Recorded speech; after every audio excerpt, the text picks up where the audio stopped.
Let's go, y'all. Come on. Team No Sleep in the building. February, Black History Month. Huh? Want to tell Alan, talk to us, Yes, man. You sir. doing all right? Oh man, I'm blessed, man. Just want to send a shout out and a prayer to everybody that's going through these flood things in California. Yes, I'm one Uh, of um, them. I'm definitely, one of them. definitely, shout out to them, man, for everybody to be safe and they get the necessary help they can get. Um, otherwise, man, I'm good. I'm good.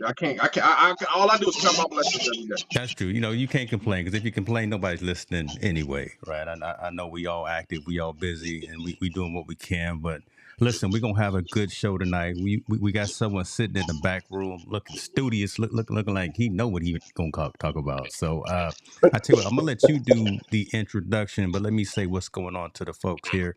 Mr. Cox is in the building. Good to see you, sir. Seniors here, so yeah, we officially are underway. Chief is in the building. Where you been, man?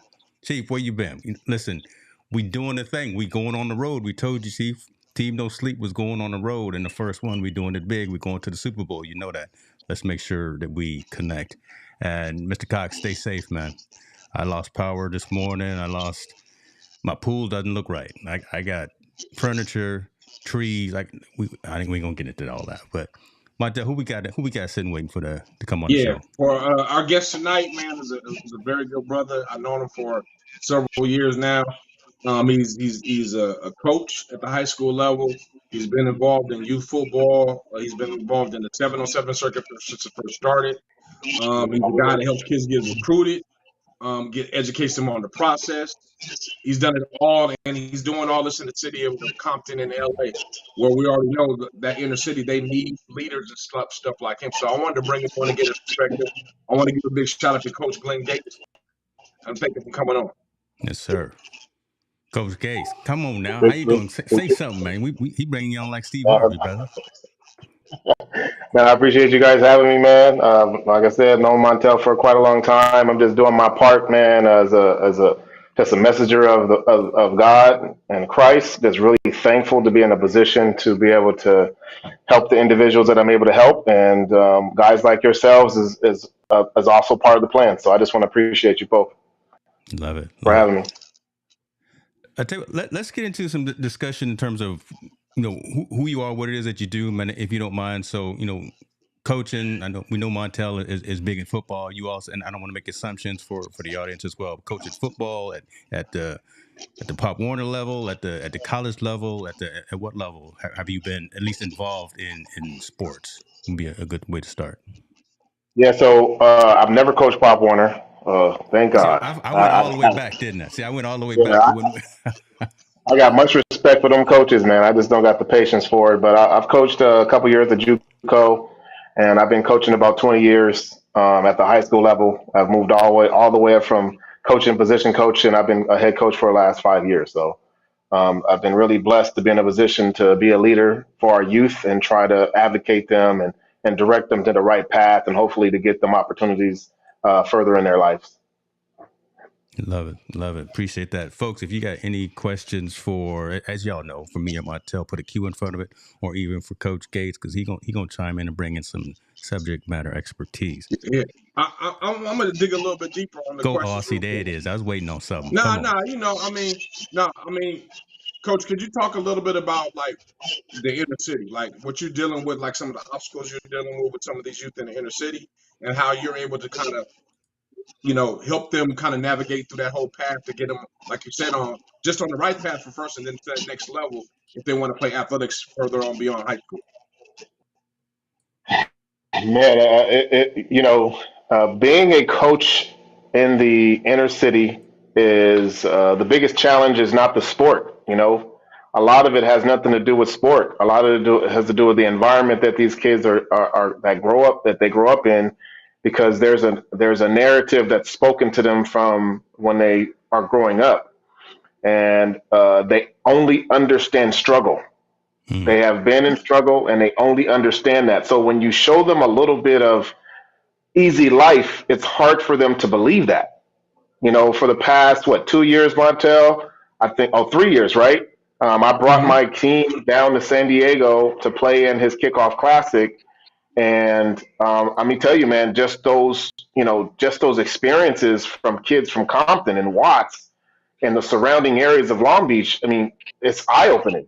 You have no idea of how well the kids receive this. Well, let's talk about the back end of it. The administration in the inner city is like, you making us work? How come you doing this? Why we got to send the kids all the way out to San Diego? Can't you do something locally? Mhm. It's a fight just to do something for them. Let's go to the family. Well, I can't make it. Well, he can't go. You know what I'm saying? And well, he can't play football. It's when the kids land there, you actually feel the relief for the kids because the back end is so hectic. And and a lot of kids, because they feel the strain of it, they can't even receive the blessing. You know what I'm saying? And the kids that do receive the blessing, those are the kids we try to love up on the most, because those are the kids that actually want to see it all the way through. But I had my first year at Centennial. I was there in 2000 and right after COVID, so it was 21 season. I think we had a total of maybe 30 kids in our program.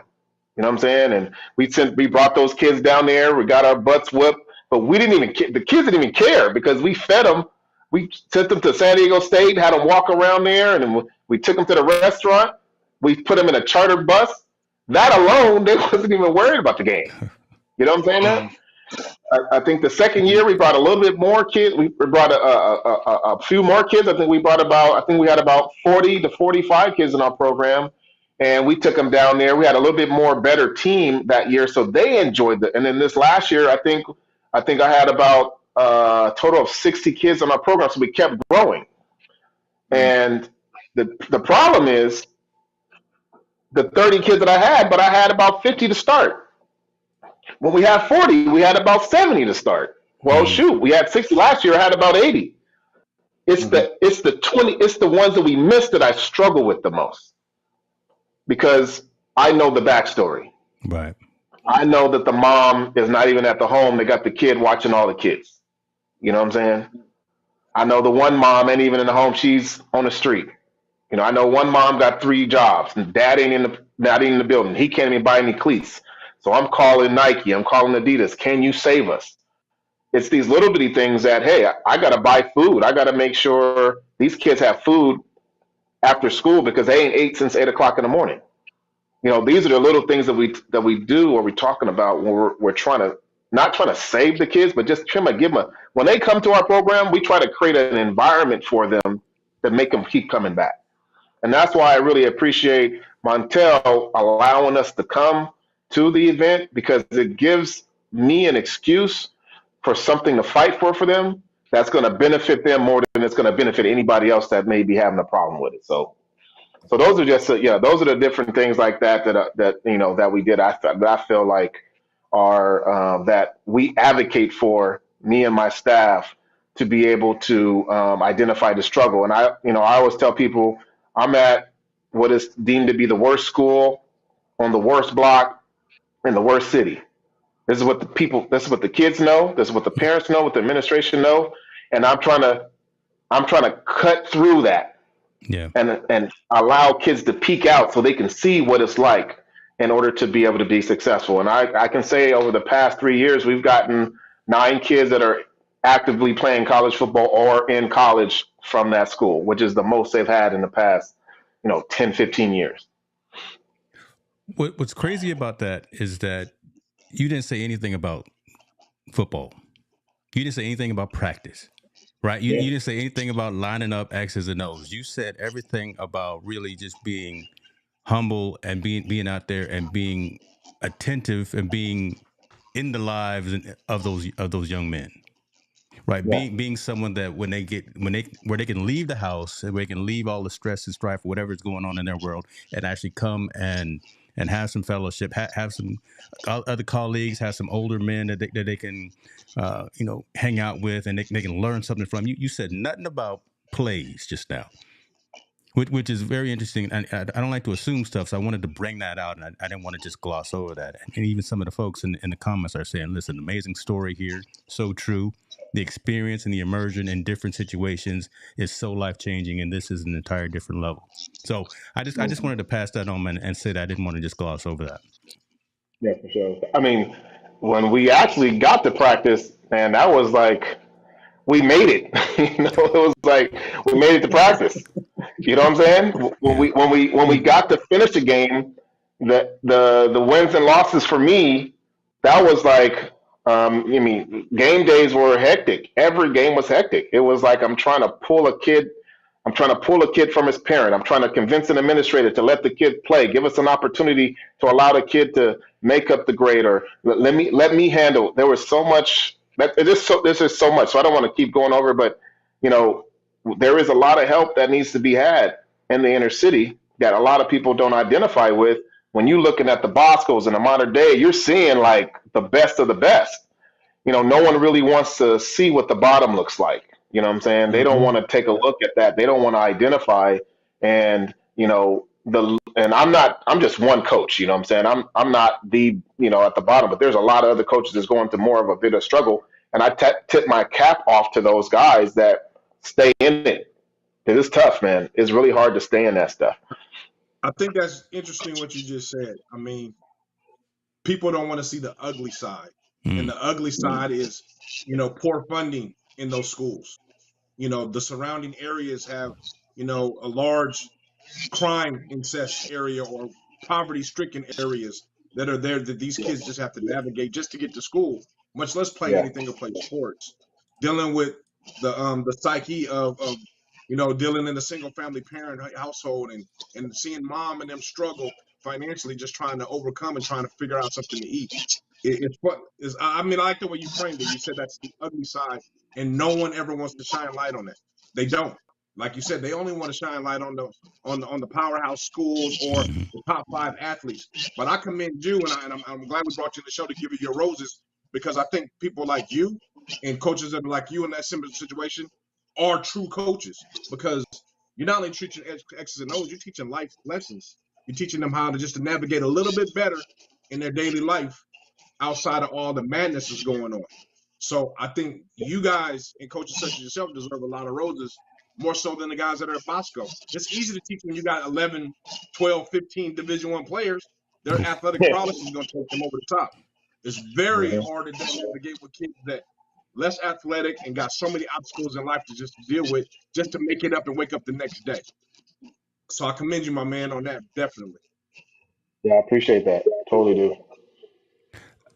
I want to pull the kimono up just a little bit more, right? Because again, so Montel and I'm not sure, Coach, if you've checked out the show before, but we get into kind of that social impact, the ugly side that doesn't always make the front cover of an ESPN or Sports Center or whatever the case may be, and have those deeper conversations. And you can see the comments that are coming in. Folks are wanting to get deeper into those conversations. That struggle of when you get someone there, and the fact that you said you win by just getting through a game. Right. So we've had a lot of conversations here, unfortunately, about gun violence and violence with parents and coaches at various sporting events, and how that's impacted the psyche, especially of the youth. Like when you see a dad fighting either a player or a coach, and how does that affect someone? I mean, you got to have your head on the swivel, I'm sure, just trying to manage through those external aspects of a game. You got to check the ref and the ump. I mean, you got to watch all these aspects. Talk a little bit more about, and you don't have to be specific about anybody's name or anything like that. But again, how do you get through that? So right again, because you have to manage that whole aspect of the game. But how do you yourself get through those types of things? Man, let me tell you, man. Before I got the job, you know, I was called to be there. And I'm fortunate because it was an opportunity that arose, and it was not my first or second or third option to be a part of that program, because we already know what it up to. I think I contacted you, Montel. I'm not quite sure, but I think I did contact you, a couple of other my mentors, and said, hey, I got this opportunity that may arise, and a lot of people did mention that they did want to see me doing it. But the most important part is you really have to have a plan. You know what I'm saying? You got to have a plan. And I had a plan, and my plan had nothing to do with wins and losses. It was getting into there and finding a way to get to know these kids and finding out where the love needs to land. And, you know, going out to the big corporations, I went out and I had relationships with Gatorade to make sure that there was always something to eat on campus. We always had granola bars and protein shakes available for food. And the most important thing that I did when I first got there is I sent a letter to the administration and I asked for their help. And I sent a letter to the parents and I asked for their help. And let me tell you, I think my years there, we had the biggest parent support, and I had every support from the administration on our side. And that was one of the two things that are the most important things for me in order for me to feel secure. At the other point, no one talks about the coach.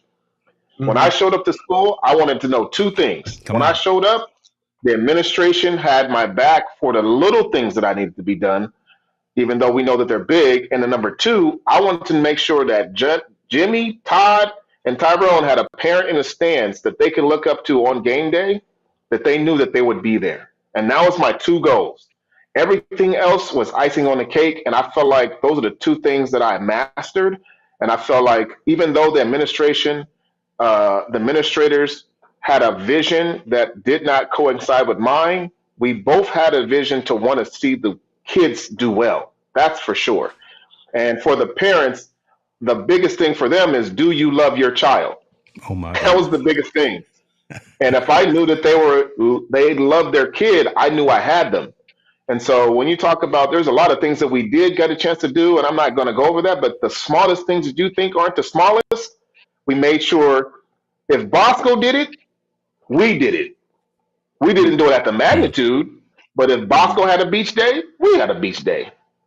If Bosco had a 2-day fall camp at the school, we had a 2-day fall camp at the school. Hey, if Bosco went out of town and played somebody, hey, we're going to San Diego, we're going out of town and play somebody. I try to keep it as close as possible so they can see you're just like them. Yep. And I feel like in that perspective, not only myself, the parents, the administrators, my coaches, the community, they were like, hey, we're not winning. But the kids, when you talk to the kids per man, they were even enlightened and amazed on the things that we got a chance to do. Hey, we was out in the community service in Inglewood, in Watts. I had kids all the way in Gardena doing community service in other people's hoods. You know what I'm saying? Yeah. That's how far we reached so that we can give a perspective that our kids are not from Compton. They just live there. Mm-hmm. You know what I'm saying? And to be able to experience those things. And when we were in Compton, we took care of Compton. You know, there's two other schools in Compton, Dominguez and Compton High. And they weren't in the community as much as we were. You know what I'm saying? They were as much. When we used to have our off-season camp, on every Saturday night, we had about 50 kids. And let me tell you something. We had kids coming from Ventura. We had kids coming from Huntington Beach. We had kids coming from Ontario. We had kids training on the Centennial campus at night in the hood.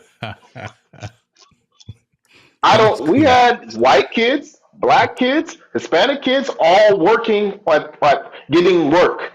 Yeah. 50 on a Saturday night coming to Compton. And I remember one time there was some gunshots and I was like, oh, we ain't gonna have nobody here no more. but it was never about that. They were safe on the campus, but the whole premise of it was I also showed our players that you can actually interact with other races. It's not just about us. So just you know, like I said, my perspective was to show these kids love in a different way. So they can say, and they could be able to say, I did that. So they can be in college and speak to other classmates to say, oh no, we did that. Oh yeah, we wore that. We had gear, just like we didn't have the Nike or Adidas, but our kids had hoodies, sweats. They had just as much as everybody else. I worked my butt off to make sure they did not feel like that they were from Compton. They didn't. Wow. They felt like they were football players. Don't You let that know, environment dictate your outcome or your perspective. I love that right there, man. Yeah. absolutely. I think you glossed over, man, and you almost it, it, it's sticking with me like it's sticking with me. You provided something that everyone takes for granted: food, Hmm. food. And you know, my kickoff classic is all about feeding the community. That's my whole premise of my kickoff classic, about feeding the community. Every team and every spectator has to bring a canned good in order to participate in the kickoff classic, which we have a bunch of people. And Glenn, you participated in three of them. So you telling me that you're just providing food for these kids, man? Like that strikes a hard chord with me. That's something that we all take for granted for our kids. We think our kids go to high school, they go to school, they're gonna eat, right? They're gonna have a meal today, they're gonna eat in the morning, or Yep. eat sometime during the day, and that's not even provided, man. And that's, to me, that's something that's sad in our community. That's something that is, because we're so wasteful as a community. There's so much, we have abundance, and the rich just have more, and everybody else has some, and no one's willing to give down. And I think that's one of the number one problems we have when we go down the inner city schools, and we go down to the ones, like you said, so-called the bottoms, or the ones that are not as affluent as the other ones, is we can't even provide the basic necessity of food to feed a child a day. And Hmm. that kind of pisses me off. But man, I'm like, just like you just saying that, man. I really, I admire that. I really do. I really do admire Yep. that, man, because I think that's something Yep. that's very overlooked. Yeah. As a trainer, you know what I'm saying. I train kids on a regular basis as well. I identify. I was a psych major. That identify that being hungry is an emotion that kids at times do not know how to manage. And the first thing that I did is I didn't treat anybody on that team or in the community like that we were at the bottom. I demanded when I first got there, every parent, we had 30 kids. So I knew if I can get each parent to give granola bar, a thing of water, some fruit snacks, and a box of chips, I could feed each kid every day after practice. And that's what we did for 3 years. Parents they would buy. Every kid was responsible for buying whatever that was, freshmen, sophomores, seniors, and juniors. They would bring their portion of food, and then after practice, we just feed it to them. You know what I'm saying? Mm-hmm. When we had after weight room, the Gatorade product was in the weight room. Right now in the weight room, they have a Centennial High School. We're sponsoring Centennial High School in the weight room. So our kids is able to see, oh, we sponsored by Gatorade. That was something that enlightened them to want to lift more because they knew that they was going to get fed. Every Wednesday, I would make peanut butter and jelly sandwiches for them immediately after school, and I would just hand it to them. Because I knew these kids didn't like the lunch. They didn't eat in the morning because their parents they can't afford it. And any given day when I was on campus, I gave food to the basketball players too. Anybody knew that we had food available for all that. Every Thursday night, we had Thursday night dinners, and every Friday, we had pregame meal. We fed them every day because I did not want an excuse to be that I wasn't hungry. That just can't. I was trying to eliminate excuses from the parent, from the administrator, and from the kid. So on game day, we just got their best. You know what I'm saying? We knew we got their best. Ready. Everybody was ready. Yeah, we knew that. Now, if we weren't as better than the opponent, that's something totally different. Yeah. But we alleviated all the other things that may have made them struggle in the past. And I heard the community. I went before I got there. I just heard a lot of information. Kids academically, they don't handle it academically. And number two, our kids are not well nutrition. Two things that are super duper important by the parents. And I just wanted to make sure I eliminated those two things that were super duper important that had nothing to do with football. Absolutely nothing to do with football. Had have to do with the mindset of the kid and the physicality of the kid. My goodness. You saw I put that quote up there from Mr. Marvin Stark. He has kids that were deep in college, high honors, and so he's giving you already Coach of the Year award right there. He's gone through it, right? So he's seen it from his perspective, I from his daughter that appreciate was a that, man. track star. So let Like me I said, I'm just a common coach, man. I think anybody in my position would be doing the same thing. that's let me ask you this, man, and then because again, I want to be cognizant of the questions that are coming in from the community, and wonder how you dealt with this. Kevin is asking about NIL, right? I mean, I know you're hearing about it because everyone's hearing about it Yeah. now. Everyone thinks they're hmm a professional athlete already. How does that affect did your athletes that you've dealt with, or even conversations that you may have with folks that are around you and in your community? Well, I'm gonna say I'm at the bottom, so we we don't have those kids like that. Mhm. But I do train a lot of those kids, and what I would say right now, and Monte will know this, man, it's really unfortunate where we're going with high school football right now. I just was talking to a parent maybe last week, and he's a quarterback, and he's insinuating, "What's the price?" I'm Wow. like, "Huh?" Okay. It's like, hey, this kid right here, they gave him, and I'm just not that dude. You know what I'm saying? And it's like, this is the avenue where, we're about to go into. And it's like the rich gets richer and the poor stay at the bottom. And it's the fight in the middle. The fight is in the middle, right? You either get one or you don't. If you don't, you know you're not going to win. If you do, you know you're going to put yourself in the front. And it's making the coaching game be obsolete. Guys don't have to coach anymore Hmm. because they're just trying to get the best players. Come on. You Okay. know, I'm really fortunate to be able to have a group, and I never had any kids transfer. You know, I'm very fortunate the last 3 years, and I've had some pretty good players, but it's relationship driven. You know what I'm saying? I'm in the home. I'm not just on the field. I'm going Yeah. into the home. I'm talking to the player, and I think the relationships that are being built are superficial, which makes the kid not have to depend on or be loyal to the teams that they're a part of. You know, back when me and Montel played, I mean, when you was on that team, you was there, and you built those relationships. And I think that we're moving so far away, football wise, from the things that made kids love to do it, or what made me love to do it, and it almost is the reason why there's so many more kids quitting now than there was before, because every kid is looking for that next best. They're not looking for the development. They're just Got you. looking for the next best. I can be a kid that's not even good. I just want to wear the jersey of Bosco to say I went there. You know what I'm saying? Right. Bosco has 200 freshmen, and by the person, I've talked to more than 15 coaches. I'm just going to wait till them kids to hit the sophomore year just to go recruit them because they know they're not staying. You know what I'm saying? That's They just reality go right there for there. that 1 year. They go for there for that 1 year to say I did it, and they don't end up there. And they coaches just wait for the overflow because they know they're not going to stay, and then they just start recruiting their kids. So it's the NIL at the high school level. I think it's ridiculous that we're monetizing off the youth and parents that are in the struggle. You know Hmm. what I'm saying? They're utilizing their kids to be able to benefit financially off of them. And at some point, I got to respect, but on the other end of it, it's kind of creating a perspective of the kid that I don't have to even listen to the coach.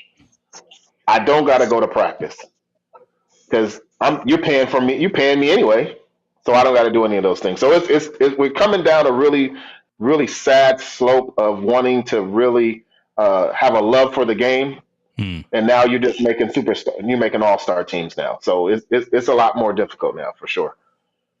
And of course, Yeah. everyone thinks they're D1. Everyone thinks that they should be Oh Lord, starting. Oh, well, okay. I, We don't have to get in now. no. I'm gonna agree. I'm gonna agree with coach. I'm gonna agree with coach. But everything he said, but I want to add on to it. We're building the time of entitlement. Hmm. These kids feel they're yeah, entitled to Yeah. everything, not work for it, not bust your butt and work for it. Because you can see it in every aspect of the game. You can see it in the weight room. Kids aren't getting in the weight room no more. They're not as strong as they used to be. You can see yep, in the physics. Everyone's just dependent on their natural physical ability to get them over with. And the bad part about it is colleges have conceded to that. They've said, okay, we'll just take the kid and go. But I think that gray area is what you're talking about, is that development area. Like the kids that want to be developed and bust their tail to be developed, we're losing that generation now, because now start to be very divisive with the NIL at the high school level, at the collegiate level. But this thing of entitlement is killing me. And this is, I think, I'll lead into our next story about it being National Signing Day. I think it's crazy that we have kids in California that has offers the colleges, and they're talking about, I'm not going to take it, I'm waiting for something more. They want more than what they're getting. And this phrase, I'm going to bet on myself. I'm gonna go do this and do that. That doesn't work anymore with the transfer portal. Betting on yourself doesn't. You have to get in the game in order to be a part of it, to then bet on yourself as you're in the process of doing it. Not on the outside trying to get in. That doesn't work, and it infuriates me, because today's signing day. This is crazy. Today's signing day. We should be celebrating all these young athletes getting signed and starting their thing and going. I'm still shopping around class of 2024. I'm on the phone today, like literally texting coaches and everything. Hey, you need some more? Let me send you this guy. I'm still shopping 2024 kids just to try to get them in the game. And it's sad, man, because it's passing them up. They feel they're entitled to not take what they've already got. And once they get something, it's not good enough. If I have nothing and somebody gives me something, I don't care where it's at. If they're giving me a scholarship, I'm taking it. I'm running with it. That was me in high school. No one's been one. I only needed one. One gave it to me. I'm out. I'm gone. These kids nowadays don't feel that way because they feel they're entitled to get more. Just because you're the best player on a certain team doesn't mean you're the best athlete that they're going to recruit. But they feel they're entitled to that because I was the best player on the team. Oh, that doesn't matter. I had this many yards rushing, and I beat the guy that got a D1 scholarship last year in rushing. That doesn't mean that you're entitled to that. The game has moved on and things have changed. Kids aren't appreciative of it. And to be honest with you, I don't even know if it's so much the kids, it's the parents and the outside influence that feel they also should be entitled. Which I mean by uncles, sideline quarterback coaches, some of their assistant coaches that are around, parents, friends, social media, all that influences them to say, oh, I'm entitled to this, when they're really not. And it's unfortunate because we're leaving behind a generation. I'm not talking about a class, a generation of young men that are losing out on opportunities to get themselves educated. Period. So we're in the land of entitlement with the NIL. It's a good conversation to have with today being signing day. You were definitely right about that. Yeah. I am with you on I think the sad part is what you said is it's the generational thing. It's from my perspective, not talking about NIL, just talking about college. And me, Montel, we speak so much about this, and Montel has so much knowledge. My perspective is a great perspective because every year that a kid sees a teammate go somewhere, it motivates the kid to want to go to place. That's the great thing about being where I'm at, right? So 3 years, 3 kids the first year. We had 4 last year. We're gonna have about 3 or 4 go this year. And our kids, the conversation is, you can be the next. These are the things you got to do that, but you can be the next. Also, I got a kid that goes to, I got a kid that's a Division I guy. I have a Division II guy that I train, and just to conversate with their friends that don't put the work in that they put in, and their expectation to get what they got is the problem. Now, I don't know where that comes from, you know what I'm saying? But it can come from the parents, it can come from social media, but there's a perspective that I used to hang out with that dude. We used to work together, but as a coach, your work ethic is nothing like his work ethic. And your ability to do the things that he did is nothing like that, but there's a perspective that, well, shoot, I played alongside of him, that I should at least get a look. Yeah. You know what I'm saying? Or, hey, I played on the 7-on-7 team, and we went on a college tour, and I got coaches' numbers. They interested in me now. I got a shot to be there. All these things influence. I believe the 7-on-7 circuit obviously is something that is hindering our kids, and the ability to pay to go to a college tour and have an incentive to meet a coach is a, how can you say, is a negative influence of that kid, especially when you know that kid don't deserve to go on that college tour. You're just taking the money. You know that kid shouldn't be on this college tour. You know he don't deserve it, but you want your numbers to be up to impress the coach, so your organization looks good. And this kid actually thinks, because he plays on the top 7-on-7 team, he may not even be scoring no touchdowns, but he's a part of the championship photo. He goes on his college tour. He goes back to his high school team, and he don't even be the main dude.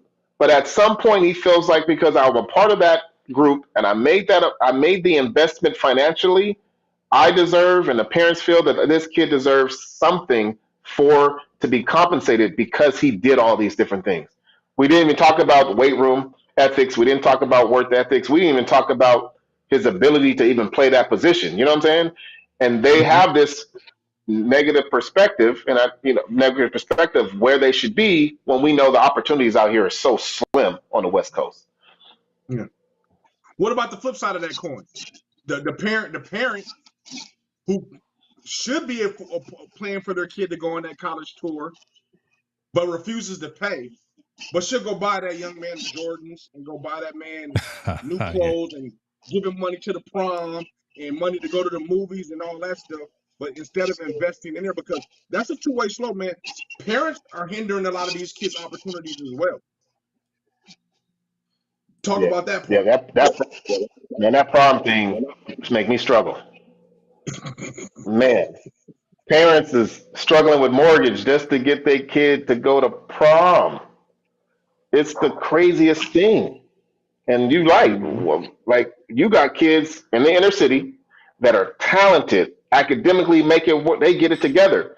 And the kid is like, I want to go there. Now the college tour is 2 months ahead of the prom, and he want to go, but the mom is like, no, we ain't got it.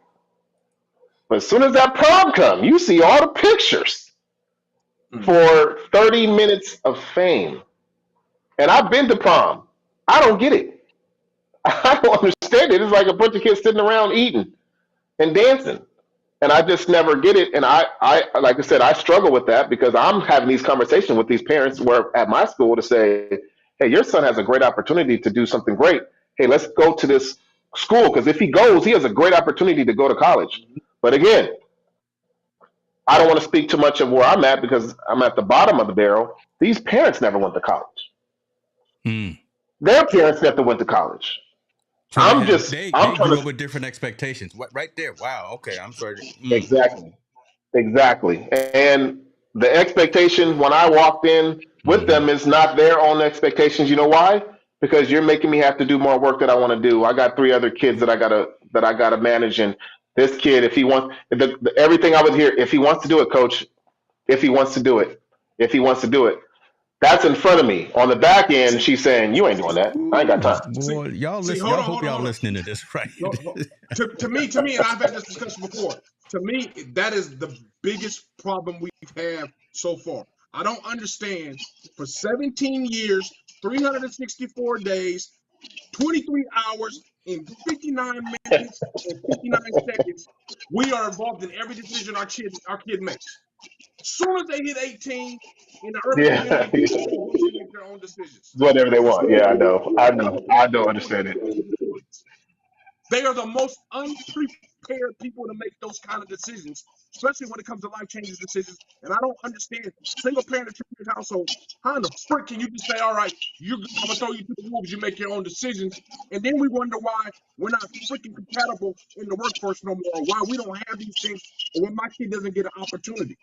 That to me is freaking mind-blowing, because and I'm saying right now, it's a cultural thing, and it's a cultural and social economic thing, because I see in the middle class, when I'm working around my white counterparts or my Asian counterparts, and they're heavily involved in their kids' decision when they turn 18 years old. They're heavily involved about their college decision. They're heavily involved. If they don't go to college, what's the next move they're going to do to guide them through those formative years of the age of 18 all the way to 22 to make sure they're Yeah. self-sufficient?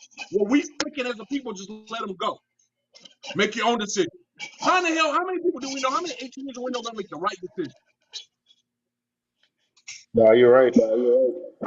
But also, I think, do you see what's happening? There's three males in this picture, Mm. right?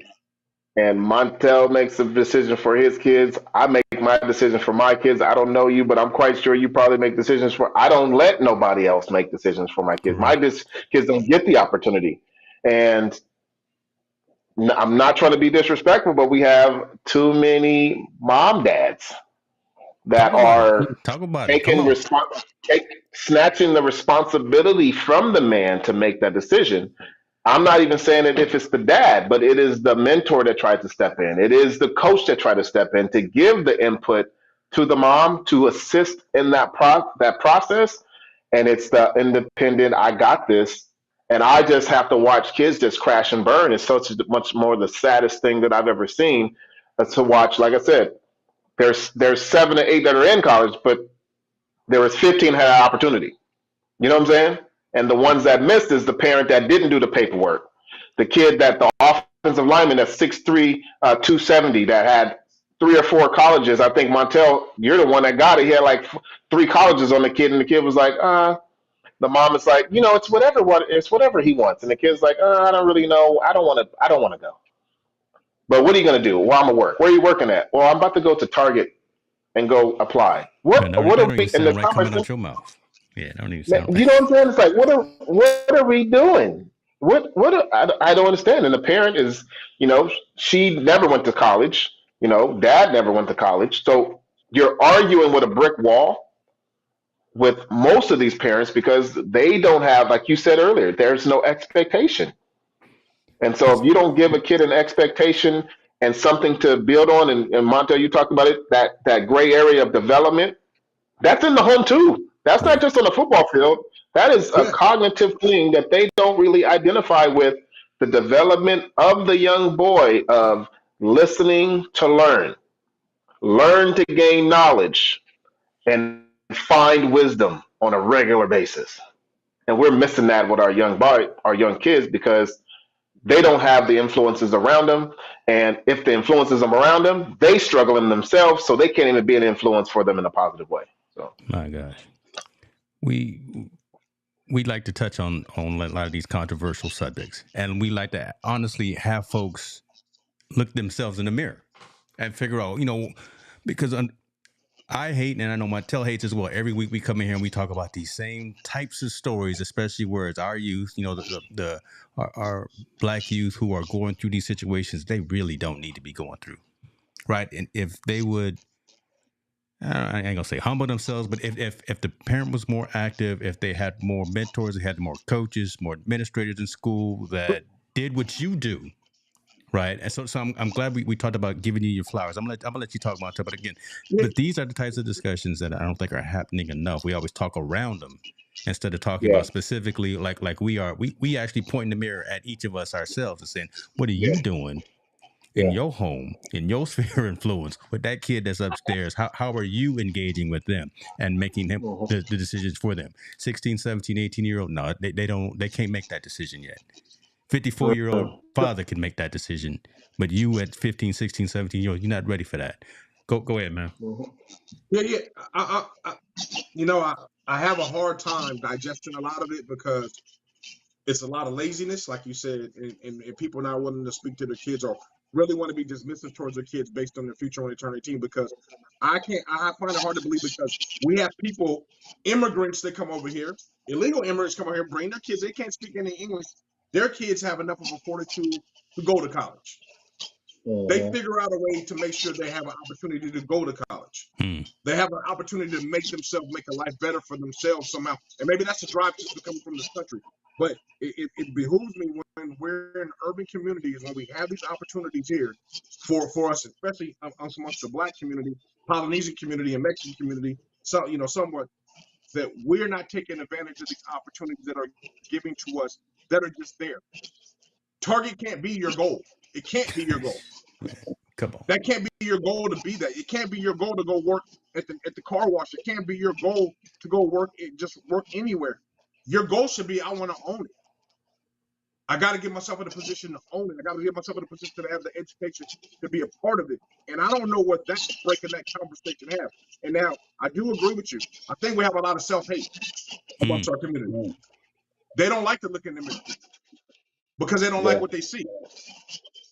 They don't like what they've become. And since I'm not happy, I'm not going to make nobody else happy. I've come from an environment where I want best. I want my kids to all do better than me. All of them. Do far better than me. I want you to exceed me by far.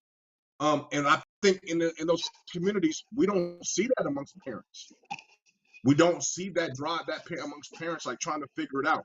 I'm sorry, Mom, I know you only got 7 hours of sleep, but unfortunately, you got to figure out it only takes 6 hours of sleep and get this hours worth of work done so we can fill out the application, so we can understand what's going on. And since we're in the informational age, man, everything is at our fingertips on our damn phone. So there's no excuse for us to be lazy not to learn about something. That's the part that pisses me off. We should know. And we don't, man. And we're consistently failing. Our numbers of black men, brown men going to college is drastically drowning. Especially in California, across the United States, we're drowning in enrollment in college. And maybe colleges isn't for everyone, but it's drowning in trade school either. So don't give me that BS about, they can go to trade school. No, they're not doing that either. So we're going with a whole destitute of men of color that basically lead to nowhere once they turn 18. And that's removing from sports. Let's talk. I'm talking about. Yeah, you see, we haven't even talked no plays. We haven't talked about none of that yet, right? We have. I'm gonna keep harping on that. I'm gonna keep harping on that piece right there. I'm talking about our mindset, bro, is bad. And then they wonder why we commit crime. If you don't like what you see in the mirror, what makes you think I'm gonna like you?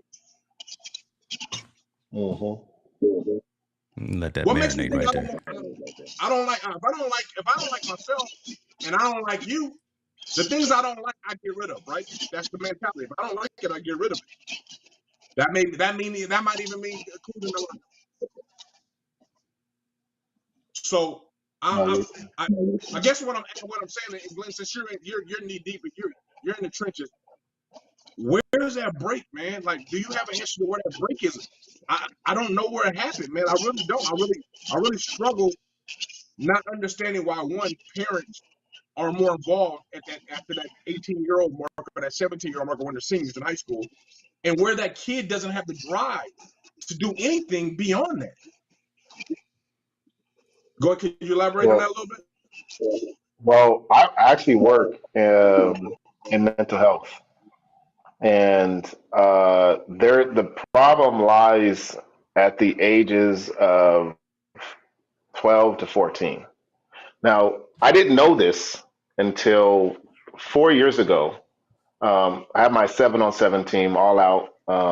We're out of Bakersfield and we're out in LA. And I only did high school, only did 15 to 18. We've been around for like 7 years, and I only did high school. There was this 1 year.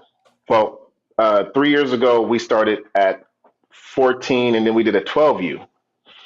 When I tell you, there were 4 occasions separately. I don't know if the parents talked to each other. Individually, the parent came to me, Coach, I'm having a problem with my 13-year-old. He won't listen. He's being combative. These are single parents, single mom. And I had to counsel that kid and that parent to get them to understand what the mom was saying and get the mom to understand what the boy was saying. I said, this is where the disconnect is. It's between 12 and 14 where kids have questions and parents don't have answers. There's not a man in the home. There's a void that's being created by the parent, and they're not being addressed during that time. And by the time they get to high school, it's addressed in a negative way or a positive way. At my school, it's addressed in a negative way. If you go to a different school, it can be addressed in a positive way. It just depends on the environment that you're in. And this is where the problem lies. I didn't know that was a gap. Once they get into high school, there's so many different groups that they're attached to, and they attach, and you cannot pull them away anymore because that's the group they're attached to. You hope they're in a good football program. You hope they're in a good basketball program. You're hoping they're good in a good baseball program, or they're in a club. You're just hoping. Mm-hmm. At Centennial, there's so many. It's infested all over the place. So if they're not a part of anything, they're knee deep in this investment. And I work at a placement where ages 5 years old to 14, kids that are beaten, kicked out of the house, homeless, they bring us to our facility, and we're pretty much monitoring them on a regular basis and trying to place them into a home. That's where I work at. So I'm with this all day. These kids are left for dead and need recovery. And there's a consistent void in their lives, and they don't believe that I or any of the staff is the person that's going to help them. So they want to be back at the house what they're so used to being, when we know it's not the best place, but they believe that's where they belong. That's where love is. So this intertwined with the youth, and this is why I'm such an advocate for youth sports, but I'm so disappointed in it, because we don't really put the right people involved with these youth sports. We just bring anybody there. These coaches are dads. These are unexperienced kids. These are, older gentlemen that are just trying to help out. And you're teaching these kids how to become the next player, and you're not really teaching them nothing. So by the time they get to me, they ain't learned nothing. Wow. So I got to retrain them. I got to reteach them. I got to try to get them ready for college. This is what I tell kids. I tell a parent, your job as a parent is to deliver them to me, and it's my job to deliver them to college. That's my job. We don't have enough men in the community to say it's my job to deliver them to the high school. They're just trying to win football games at any cost. And they're tearing our youth up by the way they're approaching the development portion, what Montel talked about, because there's no development. It's just play. So now you get to the high school and you think it's play again. No, there's structure. There's work. You got to get into the weight room. You got to go to class. You got to be a man. It's a lot, right? It's a lot. You just hit the nail on the head. That's why so many. You're saying that just resonate why we have so many bounce backs when our kids go away to college and they come back. They cannot deal with the structure, especially if college football. College football. And here's one of the reasons right here, because that development isn't fun, right? There's absolutely. Right? There's that work piece. So I wanted to put that up there. But I think in a part of that development is learning how to work within the structure. Within the structure. And I've dealt with kids, me pipelining a bunch of kids, especially when, in Southwest Minnesota State, when my son was going, like we had a couple of kids that were there. Even the kids, we got a couple of your kids that went there. They have a struggle dealing with structure. And that means getting up in the morning, working out at 5 a.m. From there, going to study hall. Man, they miss so many, or they get so caught behind, or, sleeping, partying, and staying up is more important than not doing all those things factor in. They don't know how to. I think that's the part. They don't know how to deal with structure. They don't, and that's even a bigger problem, right? Because once you hit the age of 21, your life is structured, no matter what you do. Yep. I don't care if you a dope dealer. Life is structured. You got to get up, deliver, do your thing. And avoid everything has to be a structure. No matter what you do in life is a structure. And since we're getting these young people unequipped to be involved in structure, that's why we're losing a lot of them being incarcerated or getting in trouble. Yeah. I just to piggyback that's a good point that you hit, man. I never looked at it in that perspective, but I get it. I do get it now. Yeah, I didn't know until I got there and I got a chance to see. And if I go back into the history and I ask the parents and the kids, it goes all the way further back. It's like there's no structure in the home. What time did the kid go to bed? Sometimes it's at 9, sometimes it's at 11. And it's like, what are we doing? You know what I'm saying? They don't identify that going to sleep. Do you eat breakfast? Not. Sometimes my mom makes some, sometimes she doesn't. Do you eat lunch? No, not all the time. It's like there's never a direct answer. There's always a maybe or sometimes. So when it comes to like, hey, do this drill, I might do it. Hey, come to weight room. I got something to do. The biggest issue with most of our young men is managing their time in a structured program. It's not even about managing their time. It's inside of a structured program. Do the kids even come to school on time? You know what I'm saying? That's a Let's start there. structured program. You got to be in Let's start class. there. Well, if they're not coming to school on time, they're definitely not coming to practice on time. You already know that. And I'm gonna give you an example of what Montel mentioning. We got a Jawan who played in your classic for 2 years. It almost gets me emotional to be able to see that he made it to a university because his mom is a single mom of 5 kids. Okay, and when I got to Centennial, he was a sophomore. And when I first got to Centennial, I had a plan. I'm going to do 6 a.m. practices. Why? Because when I got there, they said, none of these kids go to class. I said, I'm not going to let school be the reasoning for them to struggle. So we're going to have 6 a.m. practices. They don't have no football after school. They have all opportunity to do all their homework. I made sure we're going to make sure everything's out. I told everybody, and we would have these 6 a.m. practices, and it was a struggle getting them out there. Obviously, we knew that. I knew it was going to be a struggle year one. But the plan in place is create a structure. That year we had 0 grade cuts after 19 the year before. Okay? Now, was there a struggle on the field? Absolutely. We already knew that. But I had to sacrifice something to get something. This very next year, this kid, Jawan, was a struggle. He never wanted to show practice on time. And his grade struggle, it was a fight for the 3 years I was there just to get him to be a part of the structure. Do you know he has a 3.4 at Southwest Minnesota State? Come on. A 3.4. He could not figure out the structure and got structured. Now, it's not my responsibility. I'm just a seed planter. And it's upon him to water that seed and make it grow. And I'm so proud of him for him to see this through, because him being up there, coming from Compton, he doesn't identify the impact it's making on his 4 brothers and sisters. He has no idea. When I told him last time on the phone, he started crying. He didn't understand it. But those are the stories that, no one's really going to talk about. But the goal, that's the goal. Yeah. The structure, I'm fighting with him every day to get the practice. I'm beating it in him. I'm calling the mom. Mom, can you even drop him off? She's not helping. And it's a struggle for me. But I had to send him up there. She couldn't pay for that ticket. Mm-hmm. You know what I'm saying? We had to buy the stuff to get it. She couldn't afford that. But once he got there, he went there in the summertime and ain't been back since. These are the great stories, what we know of a kid that struggled in the structure. And what made me feel good is that the structure works. Yeah. The structure works. And people are afraid of not the outcome, they're afraid of going through the struggle with them though.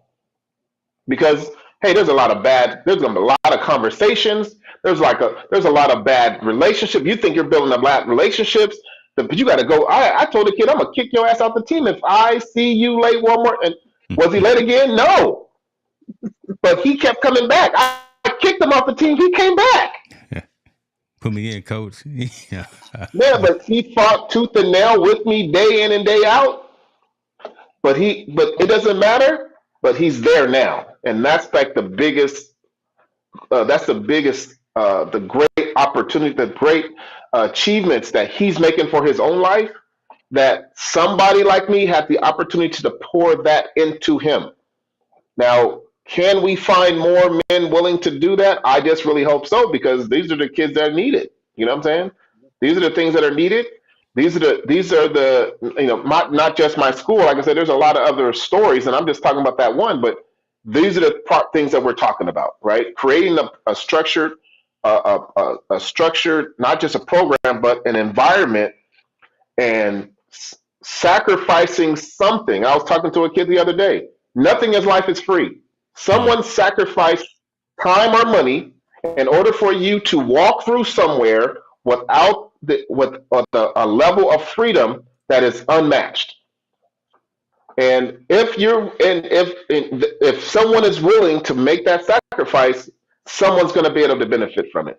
And who's willing to do that? That's the thing. That's the guys that I'm looking for. Who else is willing to do that? Who's willing to put that sacrifice out there? Who's willing to go blow for blow with the problems that we may be facing? And who's willing to lay their head down, rest, and say, okay, another day we're going to do this again. Or another day we're going to do this again. Or another day we're going to do this again. And it's not until, we're not the people that are responsible for the glory. You know what I'm saying? For me, God gets that glory for me. You know what I'm saying? I don't know who gets it for everybody else, but I don't get the glory. I'm just doing my job in the purpose that I've been sent here. But the each and everyday process of building that type of mindset so that one of these young men or women have the opportunity to achieve those things that we got a chance to achieve. You know what I'm saying? Those things that we got a chance to experience. Those things are the ones that are glorious for me. Let me ask you this, Coach, because I mean, you hitting on all cylinders, man, and the comments coming in hot, and folks are giving you the flowers as well. But I want to ask, I'm gonna flip it just a little bit. Yeah, we talking about the kids, we're talking about the parents, and we talking about the effort that you put into helping rear these kids. To be honest with you, that's what you're doing. How do you take care of yourself, though? Right, because you're expending a lot of energy to do this, right? Calling up folks, making them peanut butter and jelly sandwiches, right? Checking in on the grades and things like. And we touched on mental health, right? We touched on that aspect as well. And I would love to hear strategies or how you make sure that you yourself are in the right frame of mind as you go out there and do this work. Oh man, that's a good question, man. I got to say this, life for me is, it has no limits, right? There's not a time frame. And, before I, did all these things, like I said, I have a plan and I have to make decisions. And I have two daughters, you know what I'm saying? And I'd make sure that I spend that time with them and I give them, but you two know our job as men, there is no timeline. There's no time frame. There is no, we don't get the things that others get. There is just us doing. And any moment that I'm able to get that I have the opportunity to give to myself, I definitely take it. But I can't, it's never planned because of the role that I have. This is my purpose in life. I get phone calls at 12 o'clock at night. I get phone calls at 5 o'clock in the morning. And so be it for me to say, no, I'm busy. You know what I'm saying? So be it for me to say, I'm not available. So be it for me to say, I just don't have the time for you right now. That is not my lot in life. It's just not. And I was just telling somebody the other day, I think I haven't taken a vacation or a break since I've been at Centennial. That's why I had to step down so I could have a break and be able to rejuvenate myself as a man to be able to give back to my family, right? Somebody else's kids, and to be able to have a mindset to be able to be refreshed and being able to do this on a regular basis. And absolutely, it's tough. I'm not going to lie. It's not a lonely life, but it's a lonely struggle because not everybody want to do it. When I first got the job, I had a lot of boys. Hey man, when you get your next head coaching job, let me know, man. I'm gonna be there for you. And when I said Centennial, well, listen, you know what I'm saying? Well, I'm not sure I'm gonna want to coach over there. You know what I'm saying? It was like, yeah, exactly. So I didn't have like the best staff, and it's like it is a lot. But when you talk about having that time, it's just really been having people that you can rely on. Anytime I'm struggling, I've called Montel several times about my struggle. Man. He's helped me out a lot. I pick up the phone if I need, somebody to talk to. A lot of times it's just a really alone time with myself and just being able to rejuvenate. But no, I have not in the last few years just had the opportunity to just, relax because there's so much work to do. You know what I'm saying? It's just so much work to do. And being when you see other men not doing it, it makes me have to pick my boots up and put them back on again. You're a good dude. You know what I'm saying? You're a good dude, When man. I Woo. know it's, and I'm No, not trying, hey, I'm not trying to like gloat or anything like that, but it's tough. I can't, it's just one of those things, man, that I'm in my purpose right now. I'm in my purpose bag right now. hey, Saying I'm brother, just pull, doing what pull I'm them supposed to shoes do. up, brother. I'm Pull putting them it. shoes. I want to put this comment up one more time, and then Montel, if you want to Yeah. close it out in these topics, then we go to another thing real quick. But I think what Kevin said right here, doing this work is also blowing up that balloon that carries you through life. Mm, Right, that's very that's ooh, a, right. that's a That's good one. poetry right there. Kevin Cox is in the building right That's there. right, Kevin. That's right, Doing the Kevin. I work like that you that. do That's is right. blowing up the You balloon. know, Mm, I think me and you both go through this, Glenn, which is to me is the appreciation, right? Like the lack of appreciation that happen with the work that you do, and also sometimes for the work, a lot of times for the work that I do, especially in this time where I tirelessly try to help kids get out, but then there's no appreciation for what I do in the background sometimes, and there's no appreciation for even when they get the pot of gold. It's mm, the person that connected the dots is the afterthought, which is me. And before I didn't really care. Now I get more angry about it, and not angry to the point so I'm going to do anything. I just like, man, I can't believe this. I did all this work and I connected these dots, or I put this guy in coach with this thing, and the dude didn't acknowledge it. And I'll give you a case in point. I just got a kid. He was at the Kickoff Classic. Kid that played in the Kickoff Classic. I saw him play. I called the coach on my phone. During the game, I gave the kid the phone. I said, hey, this coach, I bragged, talk to this coach. Because he didn't have nothing. Talk to coach. Day one. So that's back in August. The kid just signed his letter of intent. He never acknowledged me once through the process. Mm, I know. I know. Which to me, like I said, it's not even that I want, not that I desire, but it's like, man, why I don't think kids count their blessings. What's going on? Like they don't really like, man. Well, I didn't thank the person that connected the mm, dots mhm. or the person that did it. And maybe I'm just in my feelings. So forgive me, y'all. Maybe I'm just in my feelings all the time. But I get tired of like, where's the appreciation for the people on the background? Because your coach didn't do it. Your coach didn't connect you with that. Your coach didn't do anything with that. Whoever else you wanted to think didn't have anything to do with it. But all those people have an opinion about if they should go or not go to that school. They contact me, that I put them in touch with. And then most of it's a negative opinion. Oh, wait for something bigger. Wait for something better. Do something. Oh, you can wait. Don't go there. Go here. Go do that instead. And I'm like, you have an opportunity to get an education to get some of it paid for by scholarship. This is where you should go. And like I said, from day one, right when I first saw the kid, I literally, this kid is playing in the game. I take the phone, come here, don't go on the next play, talk to the coach. Coach offers him. He gets an offer. Now he's signed with that school. How do you deal with the unappreciated? Because now I'm starting to struggle. Like, man, I cannot believe some of these kids don't even say thank you. You know what I mean? Like wow, you selfish little bastard. I can't believe you say thank you. But Well, I'm gonna say this. I'm gonna say this. Now, Montel, you already know. Montel's the hardest working man I know.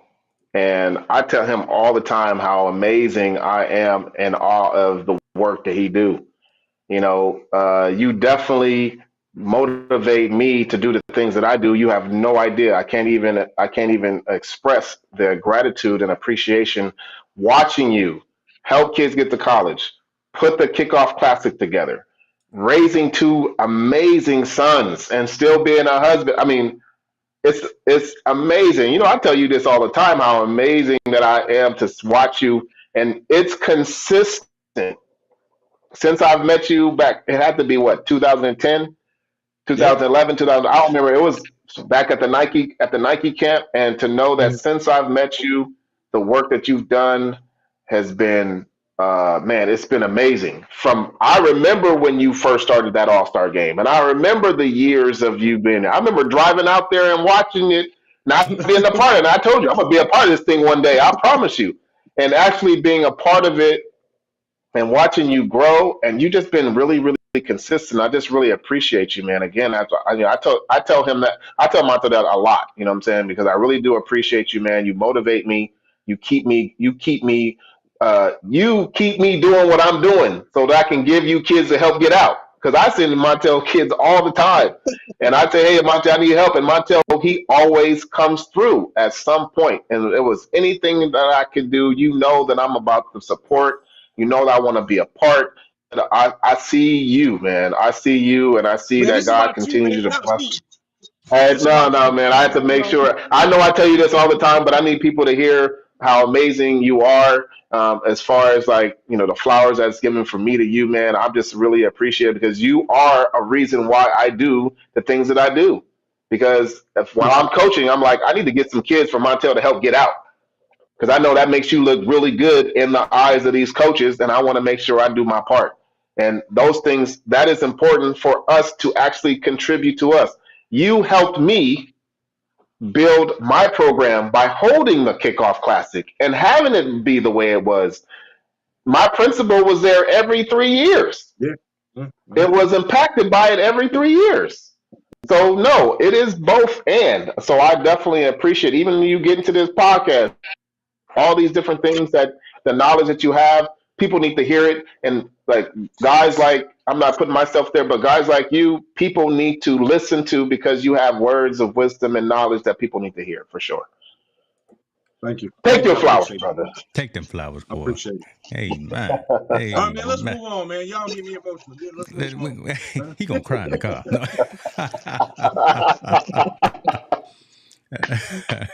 No, hey, listen, that's what it's about though, right? Again, having these discussions and really getting down to it. And yeah, we do get these flowers when they need to. So coach, to you and Montel, I mean, I tell them all the time as well, man, this is what we do, and sparking these conversations. We had a handful of other topics, not even gonna mess around with them, right? We may save them. We were gonna talk about we talked a little bit about National Signing Day. We talked a little bit about that was it. we didn't even get to the Brett Favre stuff. But listen, let's end this because I want to be cognizant of time, and Coach, don't want to keep you too long. We got a game coming up. I guess somewhere. I think somebody's playing a football game in a couple of days in Las Vegas. These two gentlemen that are to your left or right, we gonna be there acting up. You got any predictions on the game? The biggest thing that I've seen outside of the game is the boom in the economy. You can say what you want about the young lady who sings and plays the guitar, but everywhere she goes, just like Trevor Noah said at the Grammys, that economy seems to change. And one, I'm looking at what's happening just in terms of what's going to go down because certain people are going to be there, and the tickets for this game. It don't make no sense. I'm gonna tell you what these tickets are. So while I pull up these tickets, what are your thoughts on this? Cheap seats? You want to talk about cheap seats? Okay, let me tell you what the cheap seats are. Good Lord, have mercy. Cheapest seat for the game in the 400 section is $5,600. That's the cheapest seat right now. Oh my God. Listen to me. That's for one seat. Boy, they're making sure them fans is. That's crazy. That's fighting words. That's wild. That's fighting words. It does not. Right, Man. And it's crazy to That's see. crazy, and that place will be sold out. Again, the buzz that's happening, not even about the Chiefs, not even about the Niners, not about anything else. It's the buzz that's happening with the influx of other folks coming because this young lady is somehow involved in the fandom of the game. I think moving that needle is just something that intrigues me because Montel knows I like stories behind what's going on, and that story right there is a very intriguing thing. What are your thoughts on this? And then we'll get a prediction from you on the game, and then we'll let you go to sleep, brother. For me? Yes, sir. Oh yeah. Well, to be honest, I think the game itself, the Super Bowl, it's entertainment. So anything that sparks entertainment, the NFL is going to like. I think Taylor Swift being a part of it is something that they enjoy. Number one, of her her fandom, and number two, what team her boyfriend plays on. So it all works its way out. I actually feel like this stuff is scripted. So the way that it ends up is the way that it's supposed to end up, based on some of the outcomes that came about. Because my Packer team should have beat, that 49er team if that kicker kicks that field goal. You know what I'm saying? So I'm like, that kicker definitely missed that field goal on purpose. I'm like, come on, man, this is wild. It's the same thing like the Lions. They should have definitely not kicked that field goal instead of going for it on fourth. You know what I'm saying? So I'm on a whole different platform. So I'm like, they knew who they wanted where to be. But as far as like, the entertainment part is the entertainment part. I'm not for none of that. I actually don't like none of that. I just want to watch the game. And it is, but us as aficionados of the sport, we know that this game is for us and it's for them. So for the thems, it's great to see her out there. For the us, I ain't got time for none of that stuff. I really don't care less. You gonna be checking out Usher. You got your Usher bingo card. Make sure he sing all the old school classics, right? Yeah. I don't even watch the halftime show. I don't got time for none of that. Okay. I have not watched not one halftime show. But as far as the game itself, until I can figure out somebody that's going to beat Mahomes, man, I don't know. You got to guard Kelsey, and you got to beat Mahomes. If Lamar couldn't even beat him, what makes you think Purdy can beat him? And Lamar threw the ball to himself. Yeah. You know what I'm saying? Lamar threw the ball to him. So, Madden is thinking that. So here's a prediction from Madden: 30-28. Okay. Yeah, no. I think it's going to be worse than that, man. If the last couple games, Purdy has not played well in the first couple quarters, and I just don't think you can do that with Patrick. You know what I'm saying? You got to come out. If you look at the last playoff games, he has not played well in the beginning of the game. He's always come back at the end, and his defense is trying to help. But I just think this is going to be a different game, man. I think coming out the block, if they can guard Kelsey and they can get to Mahomes, they may have a shot. But the Ravens had the number one deep, and they took 5 plays to score. You know what I'm saying? So, So you got to show me something different. And I don't think the 49er defense is like that. Not in the secondary. Maybe up front, but not in the secondary. So, I don't know. Until somebody can beat Mahomes, man, I just don't see it. You know what I'm saying? I just don't see it. Don't get me wrong. The weapons on that other side with Debo and all them, but, doing jet sweeps and screen passes, I don't think it's gonna work on this game, man. You got to throw the ball. You have to stand in that pocket. You have to stand in that pocket and throw that ball down the field against the Kansas City Chiefs. And I don't know how easy that's going to happen. Montel, what you got? Who you think? Oh, before we go in the game, so I'm gonna disagree. I'm gonna go with the Niners. I'm gonna go with the Niners, and the reason why I'm going with the Niners is because the reason I'm going, I think Christian McCaffrey is on a different level. The dude's on a different level as far as controlling the clock. And I do believe the 49ers got enough weapons to go ahead on offense to score and score with the same pace as Kansas City. Now, the difference is, though, I will give Kansas City credit. Not just their offense. Kansas City defense is very underrated. They got a dope-ass defense and they're fast. Mm-hmm. But I do believe everybody can hit them for a quick, they're really susceptible to the run. If somebody can run on them, they've had a hard time struggling because the ball control stays on the team. And that helps. That doesn't allow Mahomes to get in his rhythm like he does. So I'm going with the 49ers. I think they got enough on defense with my man, with the linebacker. The secondary is hard hitting. They got a good D lineman that's going to come after them. All the Chase Young and all those guys, and Bosa and all those guys. I think they got something, man. I think the Niners got something to get there. And if we're going to script something, what better way to script to have Christian McCaffrey and block Purdy, Mr. Relevant, win that Super Bowl? I'm saying, if we're going to go script it, that's the story, right? Mr. Relevant leads his team all the way to the Super Bowl, So I think the Niners got something. But I'm going to tell you right now, it won't surprise me if Kansas City wins. It won't, because Mahomes is just that damn good. I will give him that credit. You can't script Taylor Swift. You can't script Taylor Swift and Kelsey. Come on now. That kiss But at you the know what? end, you know that. But you know what happened though? Her fans are there, so it don't matter. I already got the money. They're already there, and I got the money. So whether they win or if they're disappointed in the end, it don't matter. I already got the money. So I'm talking about the story that tells the narrative after it on and on and on. Kelsey and Swift is gonna fade away eventually. Brock Purdy, Mr. Irrelevant, wins the Super Bowl, and if he mess around and gets Super Bowl MVP, Oh that my changes the goodness. whole narrative of Oh the my NFL. gosh. That's crazy talk.